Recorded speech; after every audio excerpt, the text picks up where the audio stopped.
datang lagi di YouTube channel aku, Brigita Novianti Butar-Butar, dengan NIM A1D117017 Universitas Jambi, Prodi Pendidikan Guru Sekolah Dasar. Jadi apa kabar teman-teman semua? Semoga kabar kalian baik-baik saja. Nah, daripada di rumah kita cuman tidur-tiduran, yuk kita dengar video seputar mengenai mata kuliah perencanaan pembelajaran.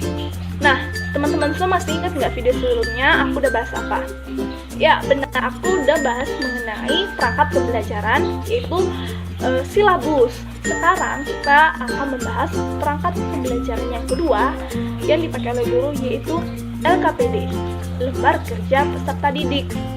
Nah, pada video kali ini aku akan menjelaskan apa aja itu pengertian LKPD, apa aja sih fungsi dari LKPD tersebut, dan mengapa semua guru harus membuat LKPD. Nah, terus juga kita akan membahas komponen-komponen dari LKPD itu tersebut. Yang pertama, kita akan membahas mengenai pengertian LKPD. Nah, LKPD ini sudah sering kali kita dengar ya. Biasanya LKPD ini terletak di RPP di bagian akhirnya, diselipkan sebagai acuan penilaian. Nah, LKPD ini adalah lembar kerja peserta didik, yang definisi sesungguhnya adalah berisikan komponen-komponen lembaran kertas mengenai materi maupun juga tugas-tugas ataupun langkah-langkah yang akan dikerjakan oleh peserta didik selama proses pembelajaran, baik itu dikerjakan secara individu maupun berkelompok. Nah, jadi LKPD ini juga dapat meningkatkan interaksi antara guru dengan siswa. Kenapa demikian? Karena lewat LKPD ini guru mampu mengetahui apa saja yang tidak diketahui oleh siswanya ketika pembelajaran berlangsung. Nah, sekarang kita bahas mengenai fungsi pembelajaran. Yuk teman-teman dengar sama-sama ya. Fungsi pembelajaran yang pertama yaitu dapat meningkatkan aktivitas peserta didik di dalam proses pembelajaran. Kenapa ya meningkatkan aktivitas? Ya, aktivitas berarti ada kegiatan di dalamnya. Dengan mengerjakan LKPD maka muncullah aktivitas baru dapat meningkatkan yang dapat meningkatkan pengetahuan siswa, karena di sini sudah ada kolaborasi baik itu dengan teman sebangkunya maupun temannya secara berkelompok. Nah, kemudian juga yang kedua yaitu membantu peserta didik untuk mengembangkan konsep ataupun materi pembelajaran. Kenapa demikian? Peserta didik dapat mengembangkan konsepnya di dalam LKPD karena di dalam LKPD ini siswa mengerjakannya dengan bahasanya sendiri, dengan apa yang dia tahu, sehingga kemudian juga peserta didik dapat mengerjakannya secara berkelompok sehingga mereka dapat bertukar pikiran, kemudian muncullah ide-ide baru yang dituangkan di dalam LKPD. Nah, jadi di sini LKPD juga dapat meningkatkan kreativitas peserta didik. Kemudian fungsi yang ketiga yaitu dapat melatih peserta didik dan juga dapat membantu guru dalam mencapai tujuan pembelajaran. Nah, kenapa melatih? Karena di dalam LKPD ini berisikan soal-soal ataupun latihan-latihan yang wajib dikerjakan oleh peserta didik. Jadi, baik itu secara individu maupun berkelompok, sehingga dapat meningkatkan sikap mandiri peserta didik. Dan kemudian kenapa dapat membantu guru dalam mencapai tujuan pembelajaran? Teman-teman semua, biasanya LKPD ini berkaitan dengan materi yang sedang dipelajari, sehingga dengan adanya LKPD maka tujuan-tujuan pembelajaran dapat disalurkan di dalamnya lewat latihan-latihan maupun soal-soal yang wajib dikerjakan atau diselesaikan oleh peserta didik. Kemudian tujuan pembelajaran yang keempat yaitu sebagai pedoman bagi pendidik dan peserta didik dalam melaksanakan proses pembelajaran. Nah, sebagai pedoman dalam artian, maka di sini LKPD dapat menjadi sebuah acuan di mana sampai mana sih pendidik dapat mengajar dengan baik dan sampai mana peserta didiknya dapat menerima materi pembelajaran.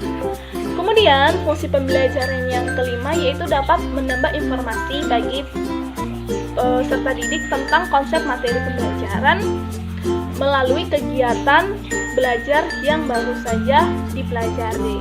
Nah, jadi menambah informasi ini dalam arti ketika LKPD sudah dikerjakan, maka biasanya guru akan kilas balik atau melakukan refleksi, sehingga di sana juga terdapat informasi-informasi baru yang diberikan oleh guru ketika peserta didiknya salah dalam mengerjakan LKPD.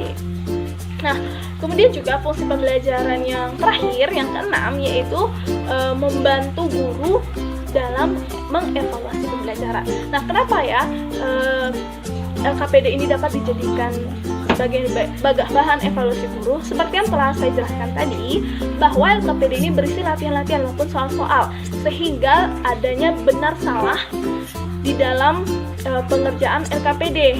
Nah, di sini di dalam pengerjaan LKPD ini, maka guru dapat melihat atau menilai sampai mana kemampuan peserta didiknya dalam menyerap ataupun dalam memahami materi pembelajaran yang telah dilakukan.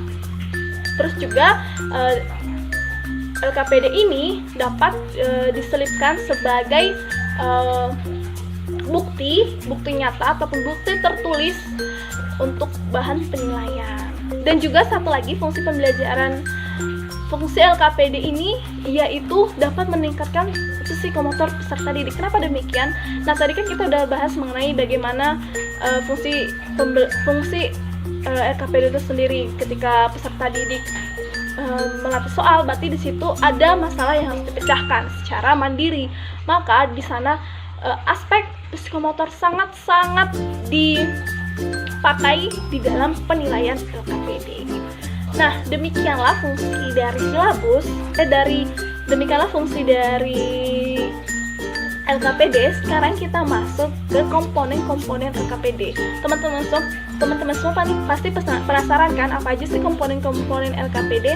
Nah, jadi komponen LKPD yang pertama yaitu lembar kerja, di mana lembar kerja ini berisikan tentang nama peserta didik, kelas peserta didik, kemudian juga tema yang sedang dipelajari, kemudian juga tujuan pembelajaran yang dicapai, kemudian juga langkah-langkah kerjanya seperti apa. Itulah bagian dari lembar kerja.